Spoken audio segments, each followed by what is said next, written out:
ये हमारा linear equation in two variables का लेक्चर नंबर 8 है और आज हम ये चैप्टर कंप्लीट कर लेंगे। तो इसकी थोड़ी एक्सरसाइज की 3.3 के कुछ क्वेश्चन बचे हुए थे तो उसको हम कंप्लीट करते हैं। तो ये एक्सरसाइज 3.3 है और इसका क्वेश्चन नंबर 2 है। क्वेश्चन नंबर 2 के अंदर पार्ट दिए गए हैं, तो क्वेश्चन नंबर 2 के अंदर को पढ़ लेते हैं एक बार क्या बोला है।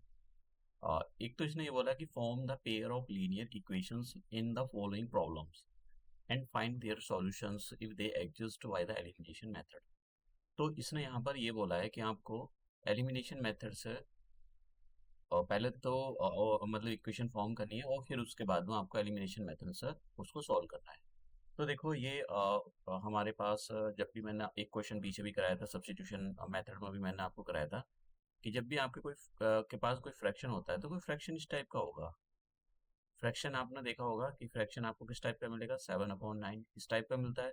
तो ऊपर वाले पार्ट को क्या बोलते हैं, न्यूमरेटर, और नीचे वाले पार्ट को हम बोलते हैं डिनोमिनेटर।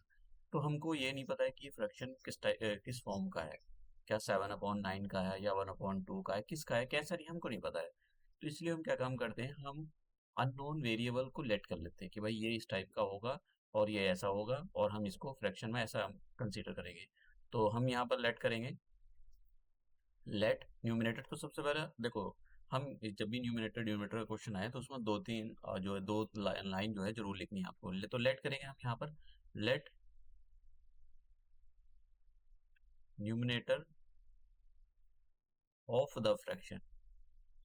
जो फ्रैक्शन है उसका न्यूमिनेटर कैसा है, हमने कर लिया कि वो x है। और डिनोमिनेटर, हम यहाँ पर डिनोमिनेटर को बाई लेट कर लेते हैं। आप और भी कुछ ले सकते हो, s ले सकते हो, n लिख सकते हो, आपकी मर्जी है। Of the fraction equal to pi. तो फ्रैक्शन फिर कैसा बनेगा, ये फ्रैक्शन बनेगा हमारा x upon y. Numerator upon denominator की फॉर्म का कोई भी फ्रैक्शन होता है। तो अब हमको यही बताना है कि ये फ्रैक्शन कैसा होगा, क्या होगा ये फ्रैक्शन। तो अगर मैं एक्स और वाई की वैल्यू निकाल लूँ और फिर उसको यहाँ रख दूँ तो मुझको पता लग जाएगा। तो मैं अब ये दो कंडीशन मेरे पास हमेशा देखो क्वेश्चन के अंदर, क्योंकि linear equation of two variable के अंदर, linear equation of two variable के अंदर दो वेरिएबल आते हैं तो दो ही कंडीशन होनी जरूरी, तभी हम उसको सॉल्व कर सकते हो, अदरवाइज आप उसको सॉल्व नहीं कर सकते हो। तो फिर क्या बोला है, if we add one to the numerator and subtract one from the denominator, a fraction reduce to one. तो यहाँ पर उसने बोला है अगर हम फ्रैक्शन के अंदर, जो फ्रैक्शन हमारा एक्स अपॉन वाई है, if we add one to the numerator, तो वन इसके अंदर ऐड कर दो न्यूमिनेटर के अंदर, ठीक है। And one subtract one from the denominator, और डिनोमिनेटर में से आप वन सब्ट्रैक्ट कर दो, और ये फ्रैक्शन यहाँ जो लिखा है ना, और फ्रैक्शन रिड्यूसेस टू वन, तो इसका मतलब इस फ्रैक्शन की जो वैल्यू है वो वन के इक्वल हो जाएगी, ठीक है। अब आप इसको क्रॉस मल्टीप्लाई कर लो, तो क्रॉस मल्टीप्लाई करोगे तो ये आ जाएगा x plus one equal two by minus one. मैं इधर कर देता हूँ, तो मैं सबको उठा कर उधर ले जाता हूँ, x plus one minus by, और ये प्लस का वन हो जाएगा इक्वल टू जीरो, ठीक है। जब आप ट्रांसपोजिंग करोगे तो देखिए ये माइनस वन इधर आकर प्लस का हो जाएगा, और ये माइनस था इधर आकर, सॉरी प्लस था, ये माइनस हो जाएगा। तो कितना हो गया हमारे पास, x minus y equal to, और इक्वल टू करो या यहीं छोड़ दो या ऐसे भी लिख सकते हो, ये भी ठीक है, ऐसा नहीं कि कोई ये गलत है। आपको इस टाइप की फॉर्म की ज़्यादा इक्वेशन मिलती हैं तो कोई गलत नहीं है ऊपर वाला। तो मैं इसको इक्वेशन नंबर वन दे देता हूँ, ठीक है। अब मैं दूसरी इक्वेशन को फॉर्म करने की फॉर्म करता हूँ कि दूसरी इक्वेशन क्या है हमारे पास। उसने बोला है if it becomes 1/2 if we only add one to the denominator. तो अगर मैं डिनोमिनेटर में केवल वन ऐड कर दूं, अब आप ऐसा मत कर देना कि कभी पता लगा आप one plus y plus one equal to 1/2 कर दो। उसने बोला है फ्रैक्शन, न्यूमिनेटर में तो ऐड करने के लिए बोला ही बोला है, लेकिन फ्रैक्शन पूरा लिखना पड़ेगा आपको, ठीक है। तो it becomes 1/2 if we only add one to the denominator. तो न्यूमिनेटर को कुछ मत बोलो, ऐसे लिखो, और डिनोमिनेटर में आप वन ऐड कर दो, तो इसकी वैल्यू किसके इक्वल हो जाएगी, 1/2 के, ठीक है। क्रॉस मल्टीप्लाई करो तो ये आ जाएगा 2x वाई प्लस वन, सबको इधर वाई को इधर ले जाओ तो कितना आ गया, 2x माइनस का y equal to one, equation number equation number 2 दे दो। तो इक्वेशन नंबर 1 में इसके नीचे लिख देता हूँ x minus y equal to 2। तो देखो अब हमको यहाँ पर क्या करना है, y का कोफिशिएंट देखो, y का कोफिशिएंट 1 है, नीचे भी y का कोफिशिएंट 1 है, लेकिन साइन दोनों एक जैसे हैं। तो जब दो साइन एक जैसे, देखो जब सेम टर्म हो और साइन एक जैसे हो तो हम उनको कैंसिल नहीं कर सकते। तो यहाँ पर क्या है, या तो ये वाला जो बाई है ये प्लस का हो जाए तभी मैं कर सकता हूँ, या ये वाला बाई प्लस का हो जाए। तो प्लस है तो है नहीं यहाँ पर कहीं प्लस, तो मुझको बनाना पड़ेगा। देखो कैसे बनाएंगे, हम क्या करते हैं कि नीचे वाली जरूरी नहीं कि नीचे वाली, ऊपर वाली लाइन के भी आपको सारे साइन बदल सकते हो। तो इसके सभी साइन बदलते हैं। बदलने का तरीका क्या होगा, ये प्लस का है, देखो एक्स के आगे कोई साइन नहीं है, ये प्लस का है तो इसको माइनस कर दो। देखो यहाँ लिखा जाता है, उसके नीचे का भी पता लगे एकदम सामने लिख दो। और ये बाई कैसा है, माइनस का, इसको प्लस का कर दो। और ये टू कैसा है, टू है यहाँ पर प्लस का, इसको माइनस का कर दो। तो ये जो है कैंसिल हो जाएंगे। अब 2x और माइनस का x कितना आ जाएगा यहाँ पर x, और ये कितना आ जाएगा माइनस का y, माइनस का 1। और ये माइनस का 1 आना नहीं चाहिए, कुछ शायद मुझे लगा गड़बड़ हुआ है यहाँ पर। हाँ, ये गड़बड़ हुआ है। यहाँ पर ये -2 था, ये -2 था जो मैंने छोड़ दिया यहाँ पर। जब इसको इधर ट्रांसपोज करेंगे तो ये ऑलरेडी माइनस का था, ये मैं इसको हटा देता हूँ यहाँ पर।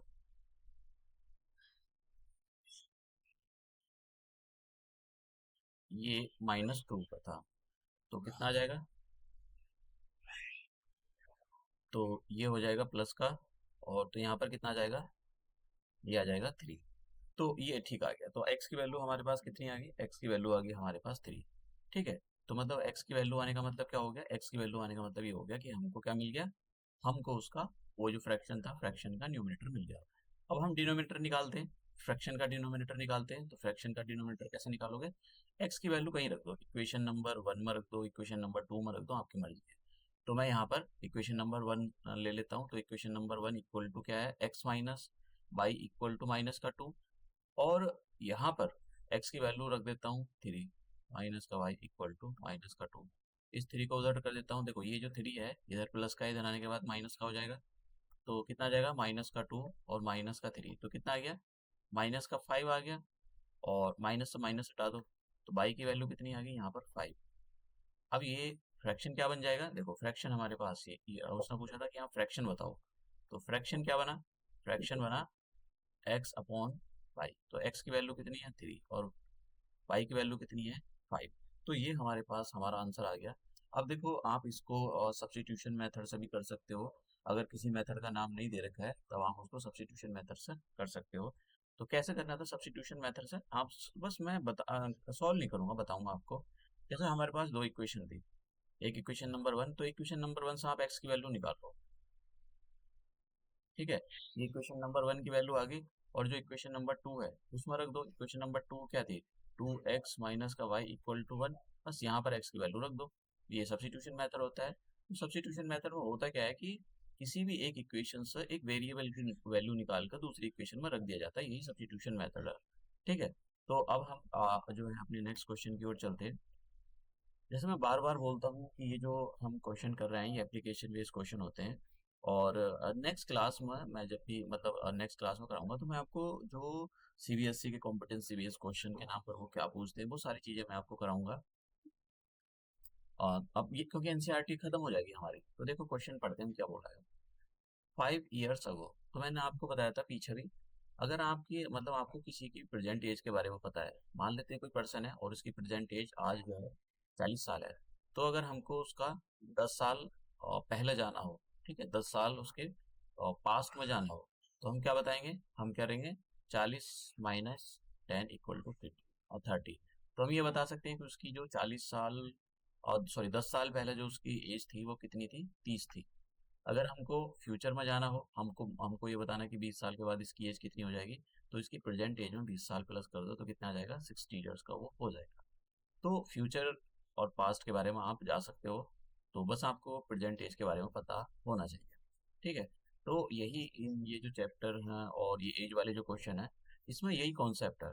तो हम इस क्वेश्चन को करते हैं कि हमारा क्या क्वेश्चन है, ये क्वेश्चन है 5 years अगो। तो देखो स्टेटमेंट फ्रेम करना आना चाहिए।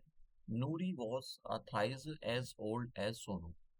10 years later Noori will be twice as old as Sonu. ठीक है, तो सबसे पहले हम यहाँ पर क्या काम करते हैं, नूरी की एज को लेट कर लेते हैं प्रेजेंट एज। देखो यहाँ पर प्रेजेंट एज लगाना जरूरी है, क्योंकि वो कीवर्ड जरूर चेक करेगा आपके एज को कि प्रेजेंट लिखा हुआ है नहीं लिखा हुआ है। नूरी की जो प्रेजेंट एज मानेंगे हम, और फिर सोनू की प्रेजेंट एज मानेंगे। तो लेट कर लेते हैं हम यहाँ पर, लेट प्रेजेंट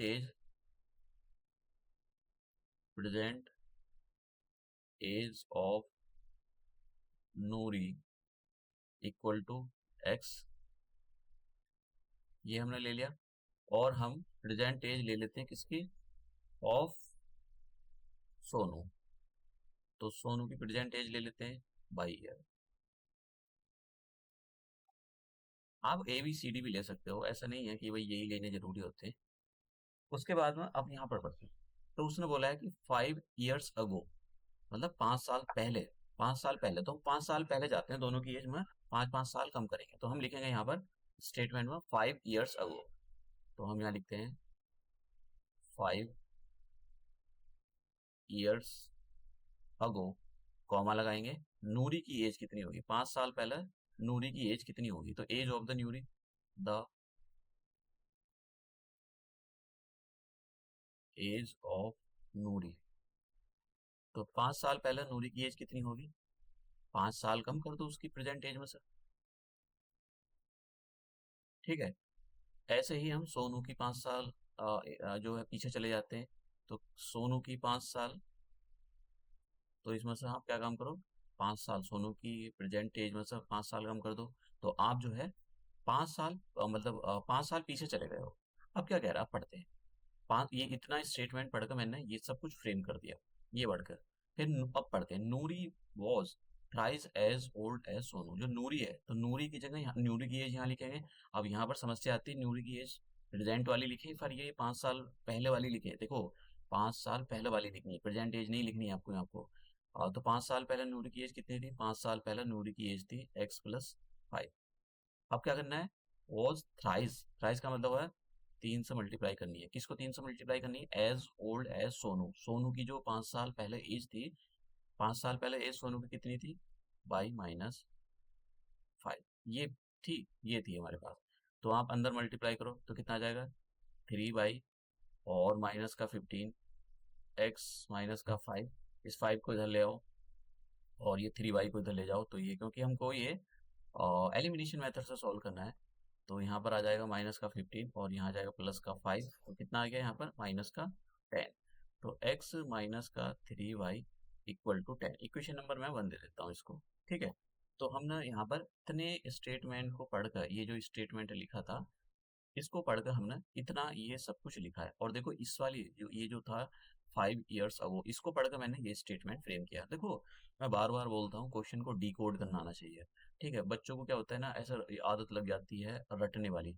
उनको डिकोड करने की मतलब डिकोड करना आता ही नहीं क्वेश्चन। तो क्वेश्चन के ये जो क्वेश्चन होते हैं, आपको उसके हर जो शब्द है उसको डिकोड करना आना चाहिए।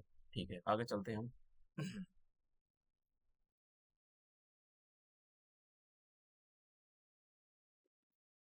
दूसरी कंडीशन, तो दूसरी कंडीशन क्या है, दूसरी कंडीशन ये है, हमारे पास 10 years हम देखो 10 years लेटर, 10 साल के बाद। तो हम 10 साल के बाद चलते हैं। तो ठीक है, मैं यहाँ पर एक लाइन और ड्रॉ कर देता हूँ, यहाँ पर करता हूँ।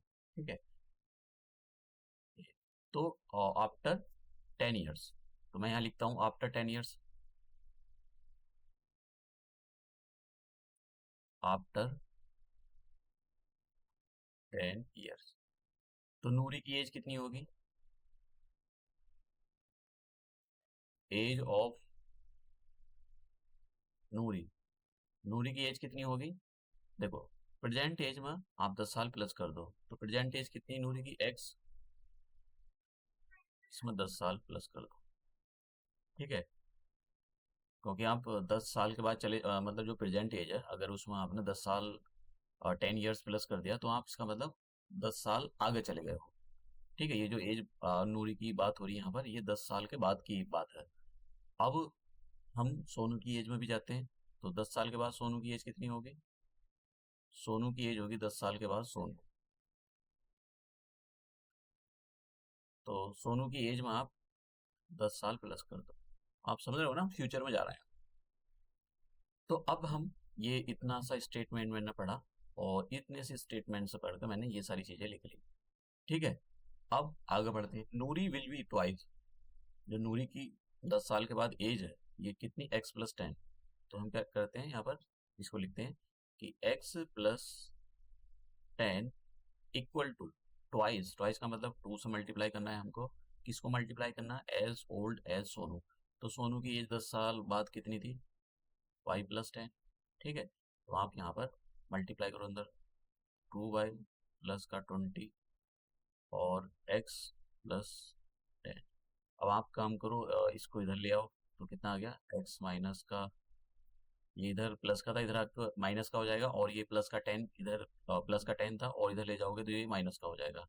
तो हमारे पास ये आ जाएगा, तो कितना आ गया, x minus 2y equal to 10। Equation number इसको 2 दे दो। तो हमारे पास यहाँ पर 2 इक्वेशन फॉर्म हो गई। अब देखो, अगर मान लो इस क्वेश्चन के अंदर कोई एलिमिनेशन वगैरह मेथड का नाम नहीं दिया होता है, तो आप क्या काम करते हैं, किसी भी वेरिएबल से, किसी भी एक इक्वेशन से, जैसे ये वाली इक्वेशन थी, और सब्स्टिट्यूशन मेथड से सॉल्व अगर कैसे करते हैं ये मैं बताने के लिए जा रहा हूँ। वैसे तो मैं इसको एलिमिनेशन मेथड से सॉल्व कराऊंगा। तो आप इस इक्वेशन से x की वैल्यू निकालते हैं, और इस जो इक्वेशन नंबर 1 है, आप इक्वेशन नंबर 2 से भी निकाल सकते हो। इक्वेशन नंबर 2 से निकाल लो x की वैल्यू, उसको यहाँ रख दो, फिर सॉल्व कर लो, y की वैल्यू आ जाएगी। फिर y की वैल्यू आई, चाहे इक्वेशन नंबर 1 के अंदर रखो, 2 के अंदर रखो, तो आपको दूसरी वैल्यू मिल जाएगी। तो इस टाइप से जो है सब्स्टिट्यूशन मेथड से सॉल्व किया जाता है। तो अब मैं यहाँ पर जो एलिमिनेशन मेथड से इसको सॉल्व कर रहा हूँ, तो मैं यहाँ पर इसको लिख देता हूँ। इक्वेशन नंबर 2 तो मेरे पास ये रही, इक्वेशन नंबर 1 इसके नीचे लिखता हूँ। इक्वेशन नंबर 1 क्या है, x माइनस 3y और इक्वल टू माइनस का 10। ठीक है, तो मैं यहाँ पर क्या काम करूँगा, यहाँ पर देखो, मैं x को कैंसिल करना चाहता हूँ। ठीक है, x को, लेकिन ये वाला इक्वेशन नंबर 2 का जो x है ये कैसा है, इक्वेशन नंबर 2 का x प्लस का है, और इक्वेशन नंबर 1 का भी x प्लस का है। प्लस प्लस कभी कैंसिल नहीं हो सकते, माइनस माइनस कभी कैंसिल नहीं हो सकते, तो हमको क्या करना पड़ेगा, एक प्लस चाहिए, एक माइनस चाहिए। तो मैं क्या करता हूँ, ये जो नीचे वाला इक्वेशन लिखा है, इक्वेशन नंबर 1, इसके सभी साइन को अपोजिट कर देता हूँ। तो जैसे ये वाला x प्लस का है, तो इसको माइनस का कर दो। देखो इसके आगे कोई साइन नहीं लगा हुआ, तो इसका मतलब ये प्लस का ही है, तो मैंने इसको माइनस कर दिया। और ये 3 माइनस, ये जो 3y है ये माइनस का है, तो मैं इसको प्लस कर देता हूँ। और ये जो 10 है ये माइनस का है, तो मैं इसको प्लस कर देता हूँ। ठीक है, ये पूरा कैंसिल हो गया, तो कितना बचा, 2, ये माइनस का 2y और ये प्लस का 3y, तो यहाँ पर y बच जाएगा, और ये प्लस का ये, तो कितना आ गया यहाँ पर, 10 + 10 20। तो हमने निकाला यहाँ पर कि जो y की वैल्यू कितनी आ गई, y की वैल्यू हमारे पास यहाँ से मिल गई 20। ठीक है, ये y की वैल्यू 20। अब आपकी मर्जी है कि आप जो है इसको इक्वेशन नंबर 1 में रखो, 2 में रखो, तो मैं किसी में भी रख लो, आप, उससे कोई फर्क नहीं पड़ता है कि भाई आप सोच रहे हो कि आंसर में कोई चेंज आता है, आंसर में कोई चेंज नहीं आता है। तो मैं जैसे यहाँ पर आपको इक्वेशन नंबर 1 ले लेता हूँ, तो x minus 3y equal to minus का 10। तो y की वैल्यू मैं यहाँ पर रखूंगा तो कितना आ जाएगा, और 3 मल्टीप्लाई 20 इक्वल टू माइनस का 10, तो कितना आ जाएगा यहाँ पर, x माइनस का 60 इक्वल टू माइनस का, तो ये माइनस का 60 मैं इधर जब इधर ले जाऊंगा तो इधर प्लस का हो जाएगा, और ये माइनस का, तो कितना आ जाएगा, 50। तो यहाँ पर x की वैल्यू कितनी आ गई हमारे पास, 50। तो हम ना यहाँ से जो है दोनों की प्रेजेंट एज निकाल दी। तो अब देखिए क्या पूछा था क्वेश्चन के अंदर, वो पूछ रहा था how old are the Noori and Sonu, Sonu कितने ओल्ड हैं, तो ये पूछा था। तो मैं स्टेटमेंट यहाँ पर एक लिख देता हूँ, और मेरे पास थोड़ा स्पेस कम है, तो मैं लिखता हूँ present age of the Noori. ठीक है, तो present age of Noori equal to, ये एक्स थी तो कितनी आ जाएगी यहाँ पर, नूरी की एज आ जाएगी 50 साल। ठीक है, 50 ईयर्स। और present age of Sonu, present age of Sonu, तो प्रेजेंट एज ऑफ सोनू मतलब सोनू की एज को हमने क्या लिया था, सोनू की एज को लिया था हमने 22, और ये कितनी आ गई, 20 ईयर्स। तो सोनू की जो एज है वो कितनी आ गई, 20 साल। तो ये इस टाइप के एज वाले क्वेश्चन, हालांकि मैं इनको प्रैक्टिस कराऊंगा और ज़्यादा, क्योंकि ऐसा नहीं एक दो क्वेश्चन करने से आपका ये, देखो ये ना मैं एनसीईआरटी बोलता हूँ, हैंडबुक। तो इन्होंने जैसे एज वाला क्वेश्चन दे दिया, तो आप समझ जाओ एज वाले क्वेश्चन एग्जाम में आएंगे। फ्रैक्शन वाला दे दिया, फ्रैक्शन वाले समझ जाओ कि फ्रैक्शन वाले क्वेश्चन आएंगे। अब ये इस पर प्रैक्टिस करनी पड़ेगी आपको। नेक्स्ट क्वेश्चन हमारा, क्वेश्चन नंबर 3 है, तो 2 डिजिट के नंबर को कैसे सॉल्व किया जाता है मैंने बताया भी था। जैसे अगर मान लो हमारे पास कोई नंबर लिखा है, मैं यहाँ पर लिख देता हूँ, मैंने वैसे पीछे बताया भी है। जैसे मेरे पास यहाँ पर लेट से ये कोई नंबर लिखा है, तो इसको बोलते हैं, ये जो 3 है ये यूनिट प्लेस का नंबर है, ठीक है। इसको बोलते हैं यूनिट्स डिजिट, यूनिट्स डिजिट, इसको हम यूनिट्स डिजिट बोलते हैं। मतलब ये यूनिट प्लेस पर रखी हुई डिजिट है ये, ठीक है ये। और ये जो होती है इसको बोलते हैं हम टेंस डिजिट, मतलब ये टेंस प्लेस पर आ रही है, टेंस डिजिट।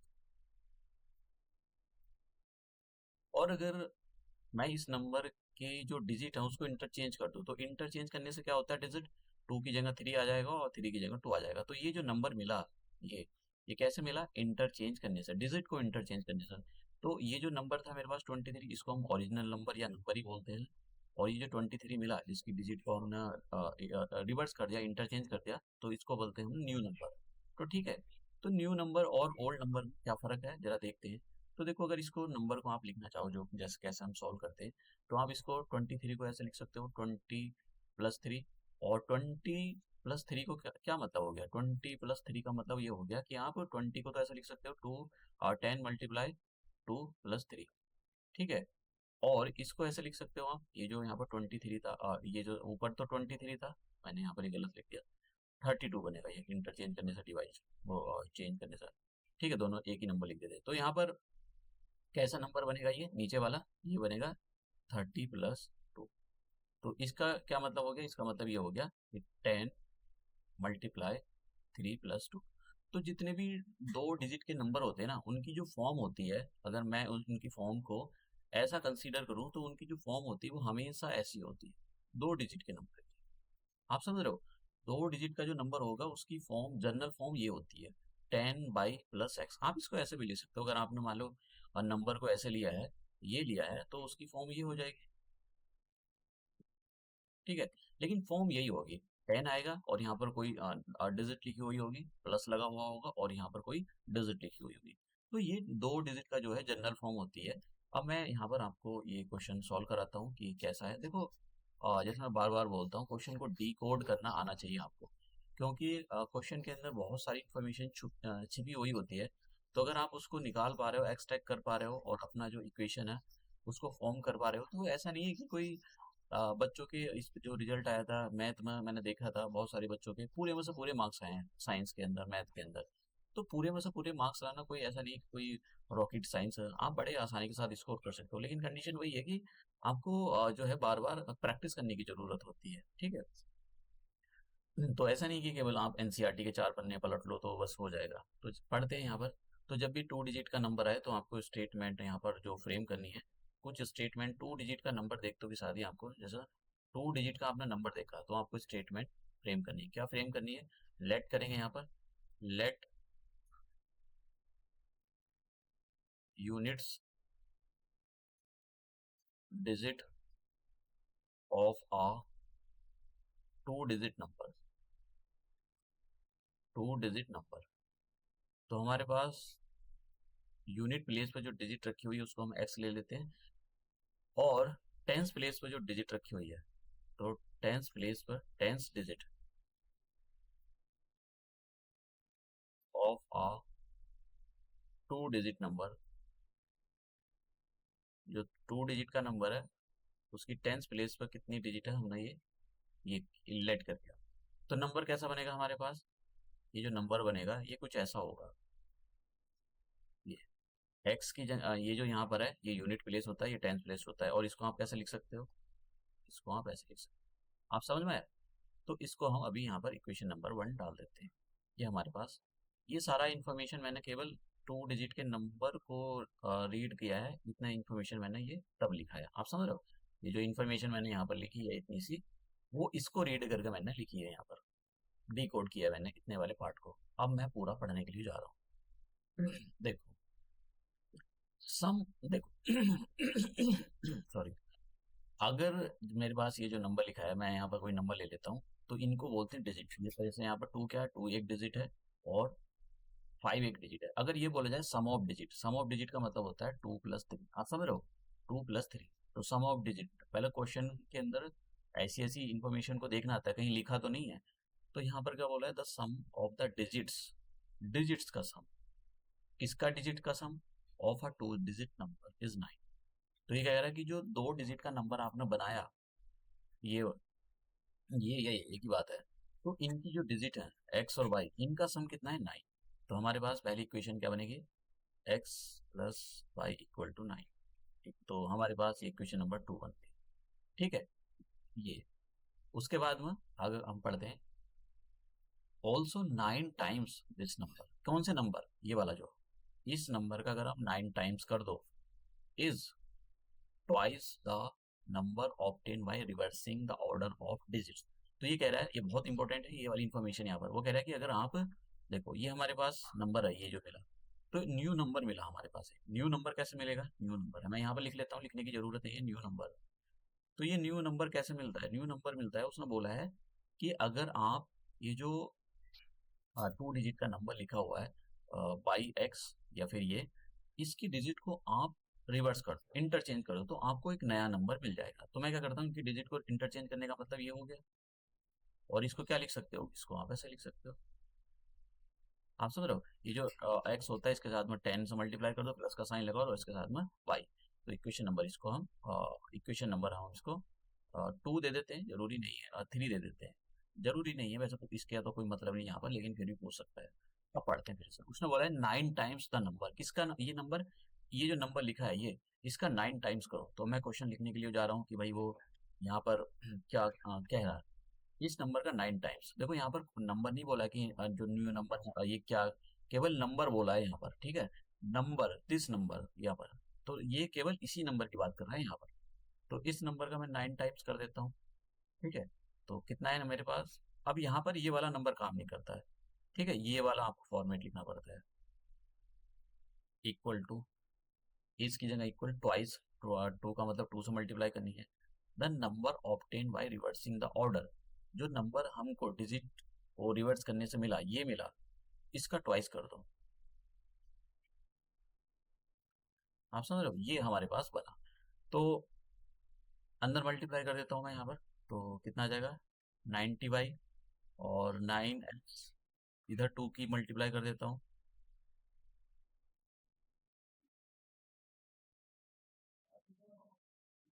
और इधर आ जाएगा 2 बाई। तो अब हमको करना क्या है, आप वेरिएबल वेरिएबल एक साइड कर लो, और क्योंकि यहाँ पर देखो कांस्टेंट तो कोई है नहीं है, तो हमको क्या करना, क्या काम करना पड़ेगा, वेरिएबल एक साइड करने पड़ेंगे, और वेरिएबल ही है यहाँ पर। तो मैं क्या करता हूँ, एक्स एक्स एक साइड ले जाता हूँ, तो एक्स को तो मैं इधर ले जाता हूँ, एक साइड ही कर लो सारे, उसको कोई फर्क नहीं पड़ता है। तो 90 बाई प्लस 9x माइनस का 20x माइनस का 2y, और इधर बचेगा 0। तो देखो यहाँ पर कितना बचेगा, ये जो है प्लस का 9x, और ये प्लस का माइनस का 20, तो कितना बचेगा 11x, वो भी माइनस का, और यहाँ पर कितना आ जाएगा, प्लस का 88y, ये लिखा है ना, ये 90y और माइनस का 2y, इसको सॉल्व करोगे तो 88y तो आएगा, मैंने यहाँ लिख दिया, और क्या इक्वल टू 0। और इसको सॉल्व करोगे 9x माइनस का 20x, तो इसका माइनस का 11x ही तो बचेगा, तो मैंने यहाँ पर यही लिखा है सॉल्व करके। तो अब हम यहाँ पर इसको एलिमिनेशन मेथड से सॉल्व करेंगे। तो अब देखते हैं कुछ ये भी कुछ कर सकते हैं क्या। तो मैं क्या काम करता हूँ, 11 बाहर निकाल लेता हूँ यहाँ से। ठीक है, यहाँ से 11 मैंने बाहर निकाला, तो कितना रह जाएगा माइनस का x, और यहाँ पर रह जाएगा 8y इक्वल टू 0। और ये जो 11 है इसको मैं 0 के उधर भेज देता हूँ, तो ये आ जाएगा माइनस का 11, सॉरी माइनस का x प्लस का 8y, और इधर 0 के तो किस में चला जाएगा, ये डिवाइड में आ जाएगा यहाँ पे। और आपको पता है किसी भी नंबर से 0 को डिवाइड करोगे तो आपको 0 ही मिलेगा। तो मेरे पास क्या मिला, माइनस का x प्लस का 8y और इक्वल टू 0। तो मेरे पास एक इक्वेशन मिल गई, और इसका एक नाम दे देते हैं इक्वेशन नंबर 4। ठीक है, तो हमारे पास यहाँ पर इक्वेशन नंबर 4 मिली और 2, तो बस इन दोनों को सॉल्व कर लेते हैं अब हम। तो इक्वेशन नंबर 2 मैं यहाँ पर लिख देता हूँ, तो इक्वेशन नंबर 2 इसके नीचे लिखी मैंने, इक्वल टू 9। तो इक्वेशन नंबर 2 सॉल्व करते हैं एलिमिनेशन मेथड से। तो देखो इक्वेशन नंबर 4 को देखो, इक्वेशन नंबर 4 में x का कोफिशिएंट यहाँ पर 1 है, और इक्वेशन नंबर 2 में भी x का कोफिशिएंट कैसा है यहाँ पर, इक्वेशन नंबर 2 डाल दूंगा यहाँ पर, तो कोफिशिएंट यहाँ पर 1 है। लेकिन देखो ध्यान दो, एक ऊपर जो x है वो माइनस का है, नीचे प्लस का है, तो दोनों न्यूट्रल हो जाएंगे। तो कितना बचा यहाँ पर, कितना आ गया यहाँ पर, तो ये आ जाएगा मेरे पास 8y और ये 1y लिखा हो तो 9y, और कितना आ गया 9 से 9 कैंसिल कर दो तो y की वैल्यू कितनी आ गई, y की वैल्यू आ गई हमारे पास 1। ठीक है, तो अब ये y की वैल्यू आप कौन सी इक्वेशन में रखोगे, आप किसी भी इक्वेशन में रख दो, आपको जो है x की वैल्यू मिल जाएगी। तो जो इजी है उसमें रखो। ठीक है, जैसे इक्वेशन नंबर यहाँ पर ये 2 में रख लो, तो इक्वेशन नंबर 2 क्या कहती है, तो equation number 2 imply that x plus y equal to 9। तो यहाँ पर y की वैल्यू रखो, तो y की वैल्यू रखोगे तो कितना है, y की वैल्यू 1 है, इक्वल टू 9। 1 को इधर भेज दो तो कितना आ जाएगा 9 माइनस 1, तो x की वैल्यू कितनी आ गई 8। ठीक है, तो देखो यहाँ पर हमारे पास x की वैल्यू निकल गई, y की वैल्यू निकल गई, तो आप नंबर बता सकते हैं। तो नंबर क्या आ जाएगा यहाँ पर, देखो हमारे पास ओरिजिनल नंबर ये था, उसने नंबर ही कभी कभी वो रिवर्स नंबर भी पूछ लेता है, अभी बताता हूँ मैं कैसे निकालते हैं रिवर्स नंबर या न्यू नंबर। तो ये जो नंबर है, देखो अगर पूछता है नंबर या ओरिजिनल नंबर तो मतलब इसकी बात हो रही है, इसकी। अगर पूछता है न्यू नंबर, ठीक है, ठीक है, या रिवर्स नंबर तो मतलब इसकी बात होती है, जो डिजिट को इंटरचेंज करके आया। तो मैं यहाँ पर जो है लिख देता हूँ, तो लिखता हूँ यहाँ पर न्यू नंबर, नहीं न्यू नंबर नहीं, नंबर केवल, तो नंबर इक्वल टू, आप यहाँ से भी वैल्यू निकाल सकते हो, मैं यहाँ से भी निकाल कर दिखा देता हूँ आपको, इससे भी निकाल सकते हो। तो y, तो y की वैल्यू कितनी है यहाँ पर, y की वैल्यू है 1, और x की वैल्यू 8, बस ये बन गया। ऐसे भी निकाल सकते हो आप, ये जो मैंने देखो मैंने यहाँ पर वैल्यू रखी, आंसर आ गया। आप ऐसे भी निकाल सकते हो, number equal to number of the 2 digit, बस ये सब कुछ लिखने की जरूरत नहीं है, ऐसा नहीं कि भाई आपको फालतू मार्क्स मिल जाएंगे। इसमें रख दो, तो इसमें रखोगे तो कितना आ जाएगा 10 मल्टीप्लाई, y की वैल्यू कितनी थी 1, हाँ 1 थी, और x की वैल्यू कितनी थी यहाँ पर 8। तो 1 और 10 की मल्टीप्लाई करोगे तो 10 आ जाएगा, और यहाँ पर 8 आ गया, तो कितना आ गया आंसर, आंसर सेम आता है, ऐसा नहीं कि आंसर कोई गलत आएगा या फिर कुछ। तो ये हमारे पास आंसर आ गया। अब देखिए मैं यहाँ पर कभी कभी पूछ लेता है, वैसे जरूरी नहीं कि पूछे, लेकिन फिर भी वो लास्ट में जो है, देखो ऐसा नहीं कि एनसीईआरटी को कोई भी ये फॉलो करते हैं, इनको तो पता भी नहीं होता, मुझे लगता है कि शायद एनसीईआरटी में कुछ ऐसी बातें भी लिखी हुई हैं। वो ऐसा क्वेश्चन को एक्सटेंड करने के लिए रिवर्स नंबर भी पूछ लेंगे। तो अगर आपको न्यू नंबर या रिवर्स नंबर निकालना है, न्यू नंबर और रिवर्स नंबर, ठीक है, जो रिवर्स रिवर्स का मतलब डिजिट को जो बदल कर नंबर आया था रिवर्स नंबर, तो आप क्या काम करोगे, नंबर को बदल दो, बस 8 1 कर दो इसको, तो ये नंबर आ गया हमारे पास। पूछा नहीं है लेकिन पूछ सकता है, समझ रहे हो। तो क्वेश्चन को रीड करना चाहिए अच्छे से कि क्या लिखा है क्या नहीं। अभी हमारे पास क्वेश्चन है, नेक्स्ट क्वेश्चन है एनसीईआरटी का, तो पढ़ते हैं हम क्या है। देखो यहाँ पर लिखा है Meena went to a bank to withdraw 2000 rupees. तो मीना जो है बैंक जाती है और अपने बैंक से 2000 रुपये विड्रॉ करती है। ठीक है, ये स्टेटमेंट हमने इतना पढ़ लिया, अब आगे बढ़ते हैं, जरूरत है इसकी, पढ़ेंगे इसकी। She ask the cashier to give her rupee 50 and rupee 100 notes. मतलब क्या बोला है उसने, बैंक से बोला था भैया मेरे को 50 50 के नोट और 100 100 के नोट देना। आप समझ रहे हो, वो ये कह रहा है, ये कह रही है वो, मीना गॉट 25 नोट्स, तो कैशियर ने जो है उसको टोटल 25 नोट्स दे दिए। डिकोड करने की कोशिश करना। और टोटल देखो, टोटल जो नोट दिए उसको 25,000, सॉरी टोटल जो कैश दिया है उसको, उसने कितने पैसे निकाले 2000। लेकिन ये जो 2000 रुपए हैं तो उसके पास टोटल नोट जो है इसके अंदर वो 25 है, इसके अंदर कुछ 50 50 के नोट होंगे, कुछ 100 100 के नोट होंगे। तो वही कह रहा है find how many notes of the 50 rupee and the 100 रुपी। तो उसके पास 50 रुपए के नोट कितने थे, 100 रुपए के नोट कितने थे, ये हमको बताना है। तो सबसे पहले हम यहाँ पर स्टेटमेंट फ्रेम करेंगे। हम ये स्टेटमेंट फ्रेम करेंगे, लेट करेंगे, let number of the notes of the 50 rupee, number of the वो उसको एक्स लेट कर लेंगे, और number of the notes of the 100 rupee b y. तो लेट कर लेते हैं यहाँ पर, let number of notes of rupee 50, 50 रुपए के उसके नोट को हम एक्स लेट कर लेते हैं, और जो 100 रुपए के नोट है, ठीक है, उसको हम बाई लेट कर लेंगे। तो नंबर ऑफ द रुपी 100, तो 100 रुपए के जो नोट है हम उसको बाई लेट कर लेते हैं। अब देखो, Meena got 25 notes in all, Meena को केवल कैशियर ने 25 नोट दिए। अब इस 25 नोट के अंदर क्या होंगे, 50-50 के नोट भी होंगे और इस 25 नोट के अंदर 100-100 के नोट भी होंगे। तो इसका मतलब ये जो हमने जो यहाँ पर लेट किया कि 50 के नोट जो है हमारे पास एक्स है टोटल और 100 के नोट जो है वाई है। तो इसका मतलब टोटल नोट कितने हो गए हमारे पास, x plus y equal to कितने हो गए, 25। बन गई इक्वेशन है। आप समझ रहे हो कि यहाँ पर उसने बोला टोटल नोट जो है उसको कैशियर ने कितने दिए, 25 नोट दिए। तो 25 नोट का क्या मतलब, उसके अंदर 100-100 के भी होंगे, 50-50 के भी होंगे, तो 100 के नोट 50 के नोट प्लस 100 के नोट इक्वल टू 25। एक इक्वेशन बन गई। दूसरा इक्वेशन आप ये इसको बाद में भी लिख सकते हो, इस वाली इक्वेशन को, ऐसा कुछ नहीं है। तो इतने को पढ़कर मैंने एक इक्वेशन फ्रेम कर लिया, डी कोड कर लिया मैंने इसको, जिसको मैं बार बार डी कोड बोलता हूँ। Meena went to a bank to withdraw rupee तो 2000। तो उसने बैंक से टोटल पैसे कितने निकाले, 2000। अब देखिए, आप मान लो आप जाते हो कि आपके पास 10 रुपए के नोट है, ठीक है, ये 10 रुपए का नोट है और आपके पास 20 रुपए के नोट है, ऐसे ले लेते हैं, एग्जाम्पल ले रहा हूँ मैं। तो देखिए 20 रुपए के नोट आपके पास, समझने की कोशिश करें, 20 रुपए के नोट हम मान लेते हैं आपके पास 40 है, तो सॉरी 40 नहीं, 4 नोट है, ये नोट हो गए, NOT नोट्स। और 10 रुपए के नोट आपके पास 5 है। तो टोटल कैश कितना हो जाएगा, देखो 10 रुपए का, 10 रुपए की जो नोट है वो 5 है, तो आप क्या काम करोगे, 10 × 5, तो कितना आ जाएगा, 50 रुपए। तो ये हो गए भाई, अगर आपके पास 10 रुपए के जो नोट जेब में रखे हुए हैं तो टोटल तो 50 ही रुपए हुए ना, टोटल 50 रुपए हुए आपके पास, टोटल कैश जो हुआ।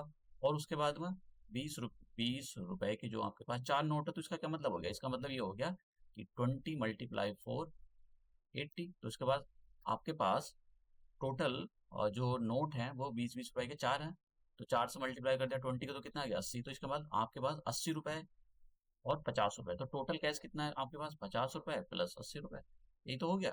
और प्लस कर दोगे तो आंसर आ जाएगा 130 रुपी। तो इसमें यही करना है। तो ये वाला जो देखो, ये जो हम यहाँ पर पढ़ते हैं, इसीलिए मैं आपको ये ऐसा एग्जाम्पल बता रहा हूँ कि आप जिससे आसानी के साथ में चीज़ों को समझ पाओ। अगर आपको ये अच्छे से आता है तो अच्छी बात है, वैसे ऐसा नहीं कि कोई क्वेश्चन बहुत ज़्यादा सड़ा हुआ क्वेश्चन है कि नहीं हो पाएगा, ये हमारी प्रैक्टिकल लाइफ से जुड़ा हुआ क्वेश्चन है, ठीक है। तो हमको इसको इम्प्लीमेंट करना चाहिए और सोचना चाहिए कि भाई क्या हो रहा है। देखो, Meena went to a bank to withdraw. तो मीना ने बैंक से पैसे निकाले होंगे, तो मीना के पास टोटल देखो 50 रुपए, तो टोटल उसने 2000 रुपए लिए, तो कितना आ जाएगा, 50 मल्टीप्लाई, ये 50 क्या है, ये 50 जो है रुपी है, और इस रुपी को मैं उसके नंबर ऑफ नोट से मल्टीप्लाई कर देता हूँ, प्लस। तो इसका मतलब क्या हो गया, देखो 50 रुपए के एक्स नोट थे, तो मैंने क्या काम किया, इस 50 को और इस एक्स से मल्टीप्लाई कर दिया, तो मेरे पास टोटल 50 रुपए के, जो 50 रुपए के कितने नोट है उनका वैल्यू आ जाएगी। तो ऐसे ही मैं यहाँ पर 100 रुपए के उसके पास वाई नोट है, तो 100 को अगर मैंने वाई से मल्टीप्लाई कर दिया, तो इसका मतलब मेरे पास जो 100 रुपए के टोटल पैसे कितने हैं वो आ जाएगा। और ये टोटल है कितना, 2000। बस बन गई इक्वेशन, 2000। अब आप क्या काम करो, यहाँ से 50 बाहर निकाल लो, थोड़ा सा आसान हो जाएगा, कॉमन लेकर। तो 2 50 की एक जीरो से जीरो गया और कितना आ जाएगा, 40। तो हमारे पास इक्वेशन क्या बनी, x plus 2y equal to 40, equation number 2। ये जो जितनी एप्लीकेशन बेस्ड क्वेश्चन होते हैं, जो हम यहाँ पर एप्लीकेशन बेस्ड क्वेश्चन कर रहे हैं, ये जो क्वेश्चन होते हैं इनका मतलब जो एप्लीकेशन है वो, मतलब इक्वेशन है वो छोटी छोटी बनती है, ऐसा नहीं कि बहुत बड़ी बड़ी एप्लीकेशन बनेगी, बहुत छोटी छोटी एप्लीकेशन बनती है।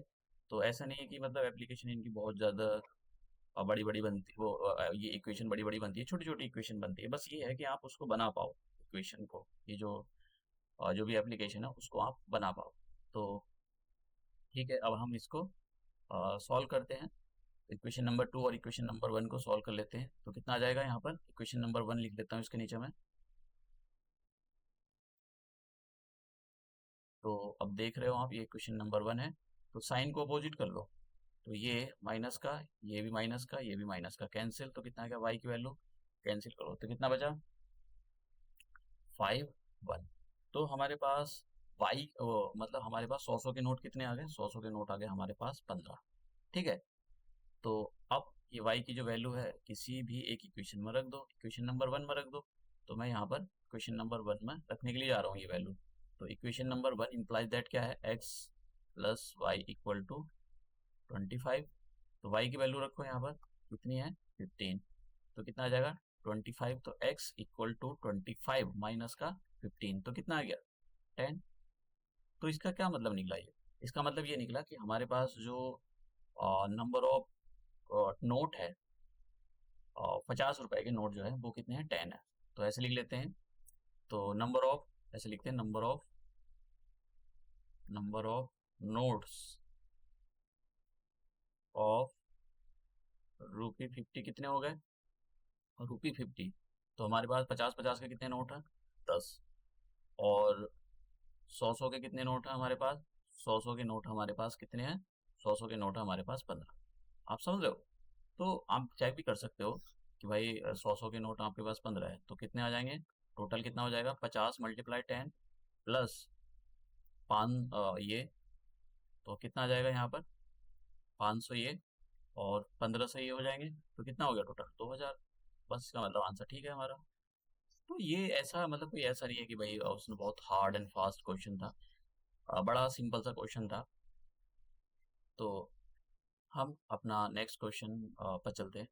ये जो क्वेश्चन है इसी टाइप का क्वेश्चन आपका जब हम सब्स्टिट्यूशन मेथड कर रहे थे तो वहाँ भी था, सब्स्टिट्यूशन मेथड के अंदर भी था ये। तो देखो ऐसा नहीं है कि बहुत मुश्किल है, तो समझते हैं कि भाई है क्या। देखो ये कह रहा है ये, अगर आप ऐसे कि जैसे आपने कोई मान लो लाइब्रेरी ज्वाइन कर ली, ऐसी एग्जांपल ले रहा हूँ मैं लाइब्रेरी, और लेट से आपने 20 दिन के लिए 20 डेज के लिए ज्वाइन की। तो इसने ऐसा बोला है कि भाई अगर आप एक बंदे ने और कर ले, हम ले लेते हैं एक बंदे ने जो है यहाँ पर दिल्ली के अंदर लाइब्रेरी का बड़ा क्रेज है यहाँ पर, तो 30 डेज के लिए एक बंदे ने ज्वाइन कर लिया, ठीक है। एक ने 20 दिन के लिए ज्वाइन करी, एक ने 30 दिन के लिए। तो अब इन्होंने बोला है कि भाई जो फिक्स चार्ज होगा पहले पहले 3 दिन का, पहले 3 दिन है इनका फिक्स चार्ज हो, ठीक है, फिक्स चार्ज है इनका पहले 3 डेज का, चाहे आपने 50 दिन के लिए ज्वाइन करी हो, 20 डेज के लिए ज्वाइन की हो, इसके लिए फिक्स चार्ज है, ठीक है।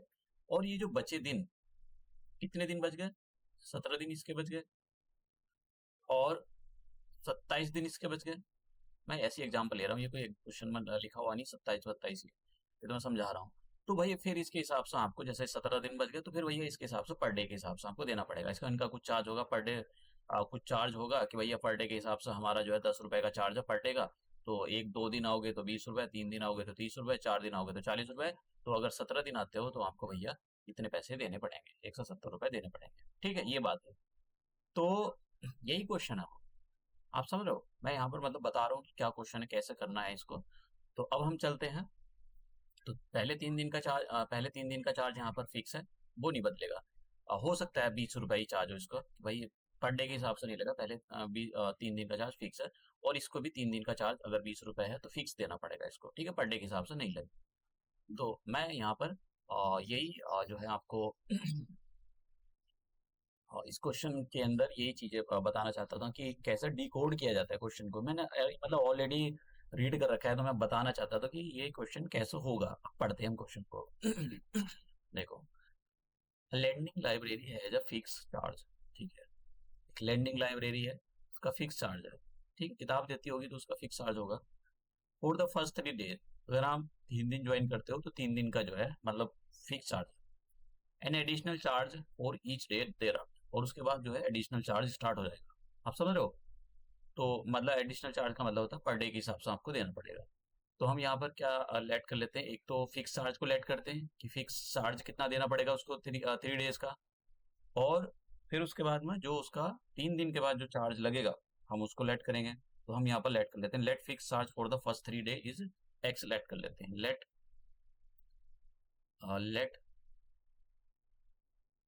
Fixed charge for the first 3 days. तो पहले जो 3 दिन है उसके लिए हम इसका चार्ज लेट कर लेते हैं कि भाई जो है उसका ₹x है, ठीक है भाई, आपको एक्स रुपये देने पड़ेंगे। फिर उसके बाद में हम पर डे के हिसाब से जो चार्ज लगेगा, तो हम यहाँ पर पर डे के हिसाब से जो चार्ज लग रहा है तो हम लिख लेते हैं चार्ज फॉर ईच डे, जो हर दिन चार्ज लगेगा। ठीक है, देयर आफ्टर का मतलब 3 दिन के बाद जो चार्ज लगेगा, for each day after 3 years, वो आफ्टर थ्री डेज, 3 दिन के बाद जो पर डे का चार्ज लगेगा वो कितना है, रूपी बाई। ये हमने जो है इतना स्टेटमेंट फ्रेम कर लिया। ठीक है, अब जरा क्वेश्चन की ओर चलते हैं और देखते हैं क्या लिखा हुआ है। देखो, Sarita paid 27 rupee for a book kept for 7 days। तो सरिता ने जो है 7 दिन के लिए बुक रेंट पर ली थी लाइब्रेरी से, 7 दिन के लिए। आप समझ रहे हो, ये 7 दिन के लिए टोटल बुक ली थी। इसमें से 3 दिन तो उसका फिक्स चार्ज है, ये 3 दिन है ना, 3 days, ये फिक्स चार्ज है, और जो 4 दिन बचे उसको पर डे के हिसाब से देना पड़ेगा। तो 3 दिन का जो चार्ज है, हमने कहा कि 3 दिन का चार्ज तो ये फिक्स है, वो तो एक्स रुपये देना ही पड़ेगा। और पर डे का क्या मतलब हो गया, 1 दिन का चार्ज उसका बाई रुपी है, 2 दिन का चार्ज 2 बाई हो जाएगा, 3 दिन का चार्ज 3 बाई हो जाएगा, 4 दिन का चार्ज कितना हो जाएगा 4 बाई। तो टोटल मिला के उसने कितने दिए 27, यहाँ लिखा हुआ है सरिता पेड। तो पहला इक्वेशन बन गया हमारे पास, x plus 4y equal to 27। अब बच्चे यहाँ पर गड़बड़ जानते हो क्या करेंगे, वो करेंगे यहाँ पर 3x plus 4y equal to 27। Total तो 7 ही दिन बैठ रहे हैं ना। अरे भैया, उसने बोला है कि 3 दिन, पहले 3 दिन उसको बस पर डे के हिसाब से चार्ज नहीं देना, वो फिक्स चार्ज है उसका, पहले 3 दिन खत्म करने हैं आपको। ठीक है, तो ये हमारा पहली इक्वेशन फ्रेम हो गई। अब मैं आपको दूसरी इक्वेशन फ्रेम करके दिखाता हूँ। तो दूसरी इक्वेशन में भी कुछ ऐसा ही लिखा हुआ है। तो पढ़ते हैं क्या है दूसरी इक्वेशन। तो दूसरी इक्वेशन क्या है,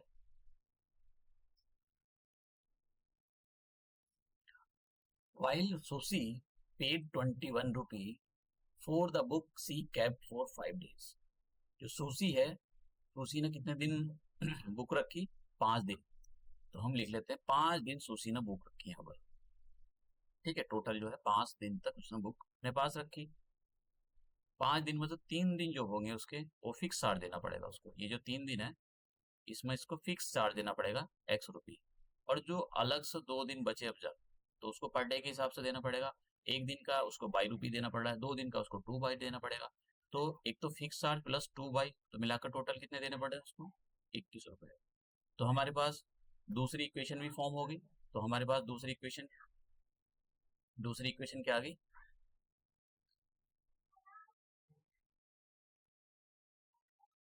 इक्वेशन नंबर 2। तो हमारे पास इक्वेशन नंबर 2 आ गई। अब हम इसको सॉल्व कर लेते हैं। तो सॉल्व कैसे करेंगे, एलिमिनेशन मेथड से सॉल्व करेंगे। एलिमिनेशन से सॉल्व करने का तरीका कि दोनों इक्वेशन के कोई सा एक वेरिएबल, जैसे यहाँ पर मैं y को भी कंसीडर कर सकता हूँ, लेकिन पहले से ही बना बना लिखा है तो काहे के लिए झंझटबाजी करनी है। x का कोफिशिएंट 1 है, दूसरी वाली इक्वेशन में भी x का कोफिशिएंट 1 है। तो आप क्या काम करो, लेकिन दोनों का साइन कैसा है, दोनों का साइन यहाँ पर प्लस है। तो एक को माइनस कर लो, अपनी मर्जी, किसी को भी करो, ऊपर वाले को भी कर सकते हो।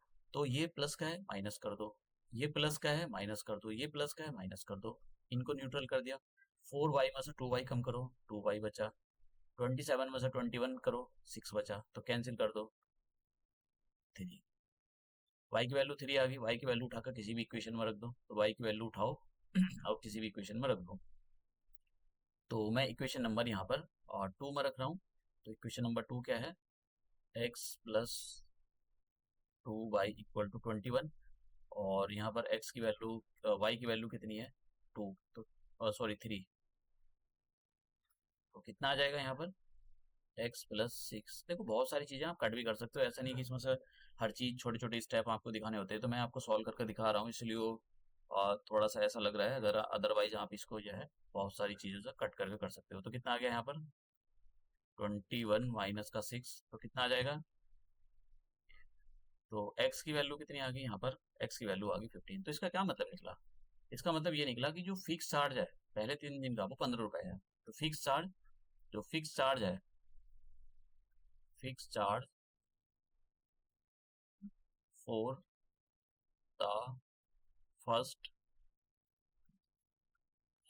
3 days। तो फिक्स चार्ज कितना है पहले 3 दिन का? वो है ₹15। 15 रुपए देने पड़ेंगे। और जो फिर 3 दिन के बाद जो आप बुक ले जाओगे तो पर डे के हिसाब से आपको 3 रुपए देने पड़ेंगे। तो यहाँ पर लिख देते हैं चार्ज फॉर ईच डे। यहाँ पर डे मैंने मिस कर दिया था, ईच डे आफ्टर 3 days। तो 3 दिन के बाद जो चार्ज देना पड़ेगा आपको 3 days, वो कितना देना पड़ेगा पर दिन के पर डे के हिसाब से? पर डे के हिसाब से तो आपको देना पड़ेगा वो कितना था 3, तो ₹3। तो ये हमने देखा कि किस टाइप से क्वेश्चन किए जाते हैं और क्वेश्चन को डी कोड कैसे किया जाता है। तो देखो ये एप्लीकेशन बेस्ड जो क्वेश्चन होते हैं, समस्या इसमें यही होती है, आपका इंग्लिश अच्छा नहीं है, आप समझ नहीं पा रहे हो क्वेश्चन को, तो फिर वहाँ समस्या है। फिर उसके बाद मैथमेटिक्स से होता है आपका कि आपको क्या सॉल्व करना आता है, मैथमेटिक्स से आपका कॉन्सेप्ट वगैरह क्लियर है नहीं है। तो और ज़्यादातर जो क्वेश्चन आते हैं वो एप्लीकेशन बेस्ड क्वेश्चन ही आते हैं। अब देखो हमारा मुझे लगता है हाँ ये खत्म कंप्लीट हो गया है। अब नेक्स्ट जब भी मैं मतलब जब भी नहीं मतलब कल ही लेक्चर आएगा, तो अब लेक्चर के अंदर में जैसे लीनियर इक्वेशन ऑफ मैंने 3 चैप्टर कंप्लीट करा दिए हैं। एक तो मैंने चैप्टर नंबर 1, 2, और इनमें यहाँ पर मैं बोर्ड के जो क्वेश्चन किस टाइप के कॉम्पिटेंसी बेस्ड क्वेश्चन पूछे जाते हैं, सैंपल जो भी बोर्ड के सारा मटेरियल मैं वो उसको सॉल्व कराता जाऊंगा। अब मतलब ये तो मैं साथ साथ कराऊंगा ही कराऊंगा आपको। और अब हम स्टार्ट करेंगे अपना क्वाड्रेटिक इक्वेशन। तो क्या होगा क्या, एक वीडियो आपका जो है जो लीनियर इक्वेशन पर आ जाएगा, जो पिछले साल के बोर्ड के क्वेश्चन पेपर हैं उनका होगा। सैम्पल पेपर जो सीबीएसई अपनी वेबसाइट पर डालती है उसको सॉल्व करके डालूंगा। जो भी सीबीएसई का बहुत सारा मटेरियल है, जो भी मेरा एक्स्ट्रा क्वेश्चन होते हैं उनको मैं यहाँ पर डालूंगा। ठीक है, तो आपको पता लगेगा कि भाई किस टाइप के क्वेश्चन आते हैं एग्जाम के अंदर। तो जब मैं क्वाड्रेटिक इक्वेशन सॉल्व करूँगा, क्वाड्रेटिक इक्वेशन का चैप्टर स्टार्ट करूंगा, तो क्वाड्रेटिक इक्वेशन को अलग से वीडियो आती रहेंगी। अब देखो ऐसा इसलिए हो क्योंकि आप भूल ना जाओ, थोड़ा थोड़ा प्रैक्टिस करते रहो। देखो यही होता है सबसे बड़ी समस्या, जानते हो बच्चों के सामने क्या होती है, कंसोलिडेशन की। आपको चैप्टर नंबर 2, 3, 4, 5 आता है, लेकिन जब एक साथ में इसको कंसोलिडेट करना होता है वहां पर समस्या हो जाती है। एक दिन के अंदर सारी चीज़ों को जाकर रिप्रोड्यूस करना, यही सबसे बड़ी समस्या है। तो बच्चे जो बच्चे अच्छे होते हैं पढ़ने में लिखने में, जिनको अच्छा स्कोर करना होता है अपने एग्जाम के अंदर, वो कंसोलिडेशन पर भी ध्यान देते हैं। कंसोलिडेशन का मतलब वो एक चार्ज में, मतलब एक टाइम पर एक दिन के अंदर वो 2-3 चैप्टरों का रिवीजन करेंगे एक साथ में बैठकर, क्योंकि उनको वो चाहते हैं कि उसका चैप्टर नंबर 3 को भी रिवाइज करें एक साथ में। जितना साथ आप चीज़ों को एक साथ लेकर चलोगे तो बर्डन तो होगा, लेकिन कंसोलिडेशन में आपको कम प्रॉब्लम आएगी। तो वहाँ पर बच्चों को आदों को तो पता ही नहीं लगता है कि भाई ये कैसे मेथड से करेंगे, कैसा क्या था। तो ये समस्या होती है। तो हम ये अपना लेक्चर यहीं समाप्त करते हैं और अपने नेक्स्ट लेक्चर में मिलते हैं।